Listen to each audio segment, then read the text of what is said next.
बिस्मिल्लाहिर्रहमानिर्रहीम। अल्हम्दुलिल्लाहि रब्बिल आलमीन वल आक़िबतु लिल मुत्तक़ीन वस्सलातु वस्सलामु अला सय्यिदिल अंबियाइ वल मुरसलीन सय्यिदिना व मौलाना मुहम्मदिन व आलिहि व अस्हाबिहि अजमाइन। अम्मा बाद फ़क़द क़ाल रसूलुल्लाह सल्लल्लाहु अलैहि वसल्लम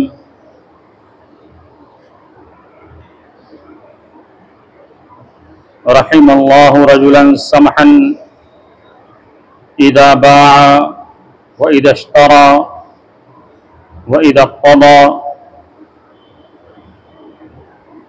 वक़ाल रसूलुल्लाह सल्लल्लाहु अलैहि वसल्लम अल-बय्यानि बिल-ख़ियारि मा लम यतफ़र्रक़ा फ़इन सदक़ा व बय्यना बूरिक लहुमा फ़ी बैइहिमा व इन कज़बा व क़तमा मुहिक़त बरकतु बैइहिमा औ कमा क़ाल अलैहि अस्सलातु वस्सलाम।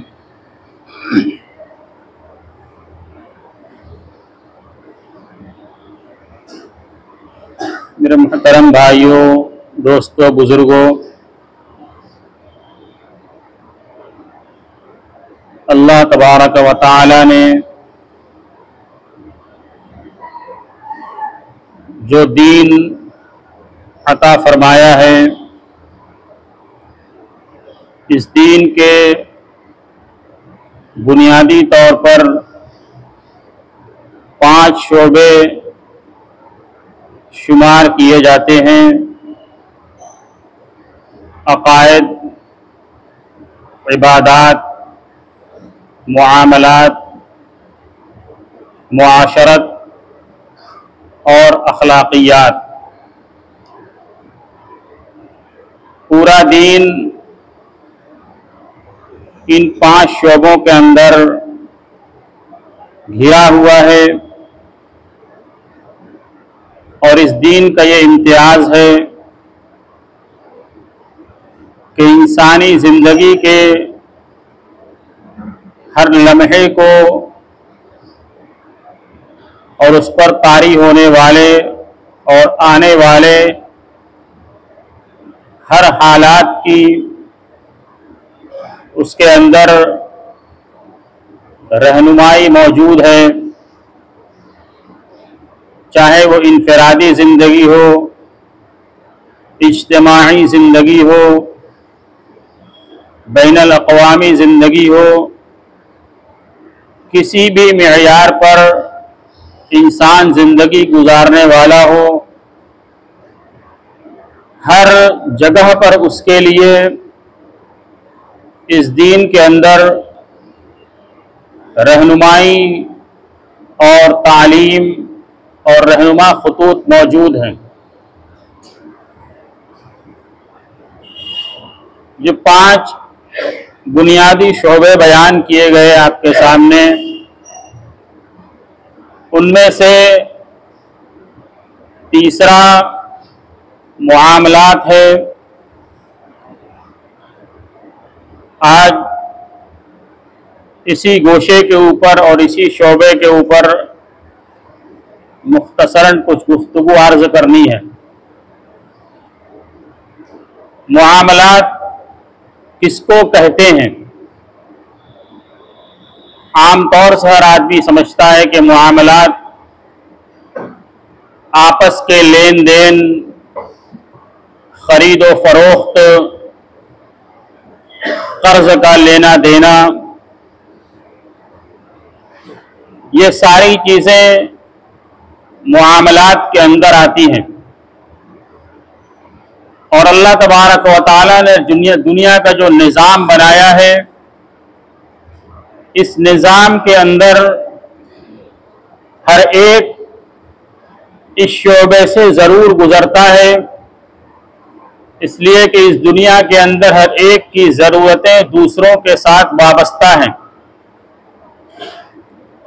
कोई चीज़ हमारे पास है, उसकी ज़रूरत दूसरे को है, तो हम उसको दूसरे के हाथ फरोख्त करते हैं। हमारी कोई ज़रूरत है, वो बाज़ार में मिल रही है, उसको दूसरों से हासिल करते हैं, ख़रीदने के ज़रिए या कर्ज के ज़रिए या हिबा के ज़रिए या तमलीक के ज़रिए। किसी भी तरीक़े से हम उस चीज़ को अपने इस्तेमाल के अंदर ले आते हैं। इसी को मुआमलात कहते हैं। रसूलुल्लाह सल्लल्लाहु अलैहि वसल्लम ने अपनी बुनियादी तालीमात के अंदर जिन चीज़ों को इंतहाई अहमियत के साथ बयान किया है, उनमें से एक ये मुआमलात भी हैं। ये मुआमलात की सफाई के ऊपर रसूलुल्लाह सल्लल्लाहु अलैहि वसल्लम ने बहुत ज़्यादा लोगों को मुतनब्बे फरमाया है कि मुआमलात के अंदर एक एक चीज़ बिल्कुल वाज़ेह होनी चाहिए, ताकि शरीयत का जो मंशा है, शरीयत का मंशा तो मुआमलात से ज़रूरतें तो पूरी होती ही हैं, लेकिन मुआमलात किस तरीक़े से होना चाहिए, मंशा उसका ये है कि मुआमलात इस तरह किया जाए कि आगे मुस्तकबिल के अंदर, फ्यूचर के अंदर किसी तरह का आपस में किसी तरह का कोई निज़ा ना हो, किसी तरह का कोई इख्तिलाफ ना हो।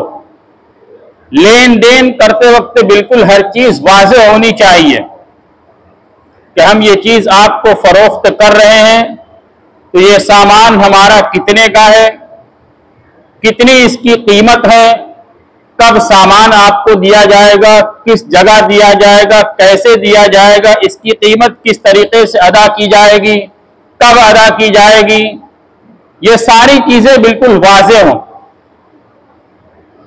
ताकि मामले की तकमील के वक्त और बाद में जब सामान के देने का या पैसे के लेने का वक्त आए, तो उस वक्त किसी तरीके का कोई निज़ा ना हो, किसी तरीके का कोई इख्तिलाफ ना हो। इसलिए कि दुनिया के अंदर इख्तिलाफात और निज़ाआत बहुत सारी चीज़ों के अंदर होते हैं, लेकिन जो सबसे शदीद निज़ा बनता है, जो सबसे शदीद इख्तिलाफ बनता है, जिसकी बुनियाद पर मामला आगे क़त्ल क़िताल तक और कोर्ट कचहरी तक और क़ता ताल्लुक़ तक और उसके आगे तक पहुंच जाता है, वो माली मामलात हुआ करता है। इसलिए कि माल की मोहब्बत अल्लाह तबारक व तआला ने फितरतन हर इंसान के दिल के अंदर रखी है। हर इंसान के अंदर फितरतन माल की मोहब्बत मौजूद है, लिहाजा ये सब चाहते हैं कि माल उसके पास मौजूद रहे। अब अगर किसी तरह का कोई निज़ा होगा तो हर एक माल बचाने के लिए होगा, दूसरे का हक दबाने की फिक्र के अंदर होगा, और फिर ये चीज़ आगे जाकर निज़ा की सूरत इख्तियार करेगी। इसलिए रसूलुल्लाह सल्लल्लाहु अलैहि वसल्लम ने ख़ास तौर से माली मामलात के अंदर हर एक चीज़ को बिल्कुल वाज़ेह तौर पर कर लेने की तालीम बयान फरमाई है। कुरान पाक के अंदर अल्लाह तबारक व तआला ने सूरह बकरा के आखिर के अंदर बयान फरमाया है कि ईमान वालो, जब तुम कोई मामला करो, इज़ा तदायनतुम बिदैनिन इला अजलिन मुसम्मा फक्तुबू, जब तुम कोई मुदायनत करो यानी उधार का कोई मामला करो, तो उस उधार के मामले को बिल्कुल वाज़ेह तौर पर लिख लो, वाज़ेह तौर पर लो। जिसकी मैंने अभी तफसील आपके सामने बयान की कि ये उधार का मामला कितने दिन का है, कितना उधार होगा, कहां पर कैसे इसकी अदायगी की जाएगी, एक एक चीज को बिल्कुल वाज़ेह कर दो। और आप रसूल अल्लाह तबारक व तआला ने वहां यह भी तालीम दी, जिसको लिखना आता है वो उसको लिखे, जब उससे लिखने के लिए कहा जाए, और जिसका मामला है वो बैठ कर उसको लिखवाए। ये अल्लाह तबारक व तआला ने कुरान पाक के अंदर तालीम दी है। यहां पर उधार के मामले के अंदर बयान किया है, उधार के मामले के लिख लो। रसूलुल्लाह सल्लल्लाहु अलैहि वसल्लम की सीरत के अंदर क्या बात मिलती है।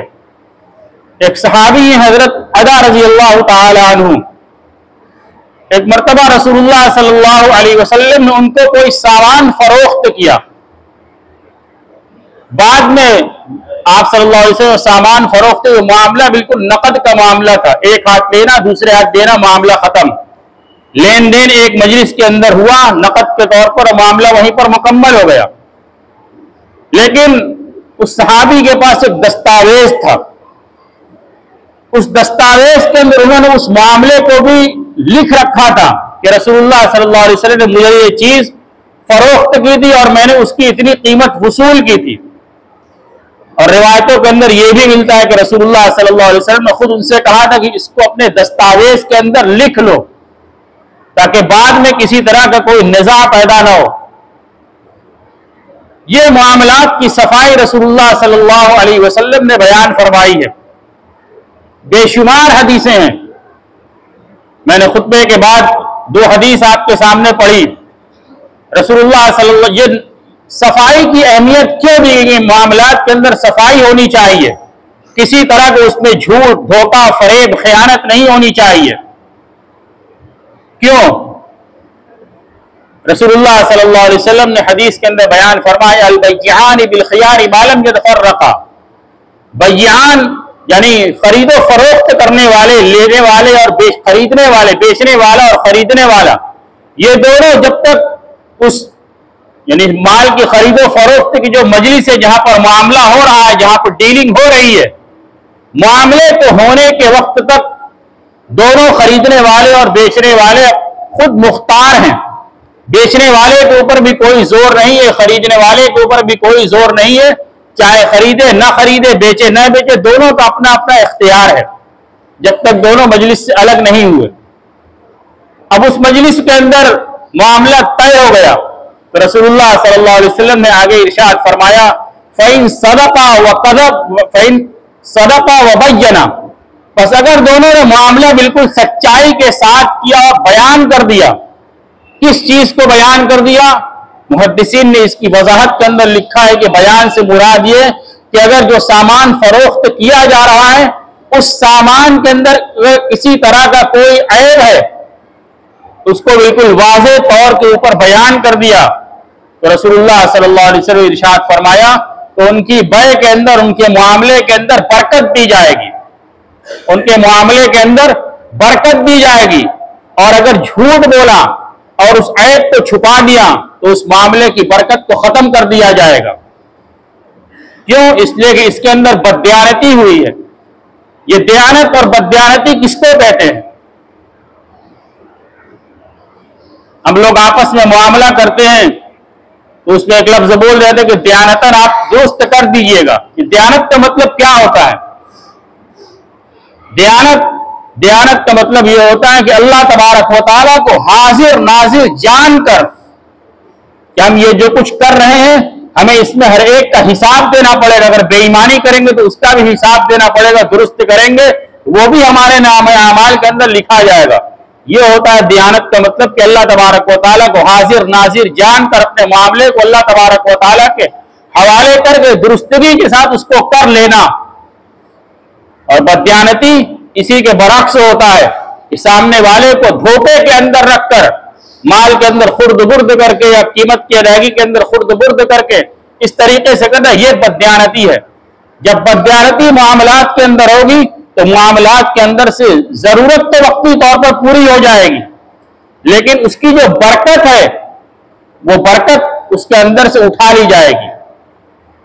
और असल चीज बरकत होती है। अल्लाह तबारक व तआला ने मामलात के अंदर जो बरकत रखी है वही इंसान के सुकून का जरिया बनती है। वरना आज मुआशरे के अंदर आंख खोल कर देख लीजिए, आंख उठाकर देख लीजिए कि लोग कारोबार कर रहे हैं, मामलात कर रहे हैं, लंबे लंबे कारोबार कर रहे हैं, करोड़ों के अंदर कारोबार है, लेकिन फिर भी ये शिकायत है कि जो है तो हमारी जरूरतें पूरी नहीं होती हैं, हमारा काम दुरुस्त तरीके से नहीं चलता है, हमारे ऊपर कर्जा बढ़ता चला जा रहा है। क्यों? बरकत उसके अंदर से उठा ली गई। बरकत माल के बढ़ जाने का नाम नहीं है कि आज लाख था फिर करोड़ हो गया फिर उससे ज्यादा हो, ये बरकत नहीं है। बरकत ये कि अल्लाह तबारक व तआला ने आपको जितना अता फरमाया है, चाहे वो 1000 में हो, चाहे वो लाख में हो, चाहे वो करोड़ में हो, जितना अल्लाह तबारक व तआला ने आपको अता फरमाया है, उतने में आपकी जिंदगी सुकून के साथ गुजर जाए। आपको किसी के सामने दस्ते सवाल दराज न करना पड़े, आपको जिल्लत का कहीं पर सामना ना करना पड़े, यह बरकत होती है। और बेबरकती की सूरत क्या है कि माल तो बहुत होगा, लेकिन अल्लाह तबारक व तआला उस माल को तलफ करने के मैदान सामने अल्लाह तबारक व तआला फैला देंगे। कभी किसी मुकद्दमात के अंदर उलझ जाएगा, लाखों रुपए उसके अंदर लग जाएगा, कभी किसी बड़ी बीमारी के अंदर अल्लाह तबारक व तआला मुब्तला कर देंगे, उसके अंदर उसका माल चला जाएगा, कभी दूसरी मुसीबतें आ जाएंगी, उसके अंदर उसका माल तलफ होता चला जाएगा और वो उसके जहन में भी नहीं आएगा कि ये चीजें क्यों आ रही हैं। अल्लाह तबारक व तआला उसकी बरकत को खत्म करे। माल बहुत है लेकिन उलझन और बेसुकूनी उससे ज्यादा है। तो मेरे भाइयों, दोस्तों, बुजुर्गों, माल का बढ़ा लेना यह मकसद नहीं है। माल कमाइए, शरीयत के अंदर इसकी तालीम दी गई है, लेकिन उसका हुदूद और दायरा है कि मुआमलात की सफाई के साथ आप जितना माल कमा सकते हैं उतना कमाएं। रसूलुल्लाह सल्लल्लाहु अलैहि वसल्लम ने इसी की तालीम दी है। आपने एक हदीस के अंदर इरशाद फरमाया है कि ताजिरुस सदूकुल अमीन मअन नबिय्यीन व सिद्दीकीन व शुहदा, कि अमानतदार और सच्चे ताजिर का हश्र क़यामत के दिन अंबिया, सिद्दीकीन और शुहदा के साथ किया जाएगा। इसके बिलमुकाबिल रसूलुल्लाह सल्लल्लाहु अलैहि वसल्लम ने कर्ज से बचरे, कर्ज से पनाह मांगी है कि अल्लाह तबारक व तआला कर्ज से पनाह अता फरमाए। और सिर्फ आपने पनाह नहीं मांगी, उम्मत को इसकी तालीम भी दी है और यह भी सिखलाया कि हत्तल इम्कान कर्ज लेने से बचो, और अगर लिया है तो उसको अदा करने की हत्तल इम्कान कोशिश करो। जैसे जैसे हो सकता है उस कर्ज को बहरहाल अदा करने की कोशिश करो। आपने यहां तक तालीम में अपनी नाराजगी का इजहार भी फरमाया है। हजरत सलमा इब्न अकवा रज़ी अल्लाह तआला अन्हु की एक रिवायत है कि रसूलुल्लाह सल्लल्लाहु अलैहि वसल्लम एक मर्तबा मस्जिद नबवी के अंदर बैठे हुए थे। एक जनाजा लाया गया।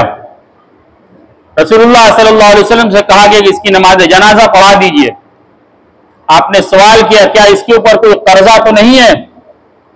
आपको बतला कि कोई कर्ज नहीं है। आपने उसकी नमाज जनाजा पढ़ा दी। फिर दूसरा जनाजा लाया गया, फिर कहा गया कि जनाजा पढ़ा दीजिए। आपने फिर वही सवाल किया, इसके ऊपर कोई कर्ज है? कहा कि हाँ, कर्ज इसके ऊपर है। तो आपने पूछा, क्या कर्ज अदा करने के लिए इसने कोई तरका छोड़ा है?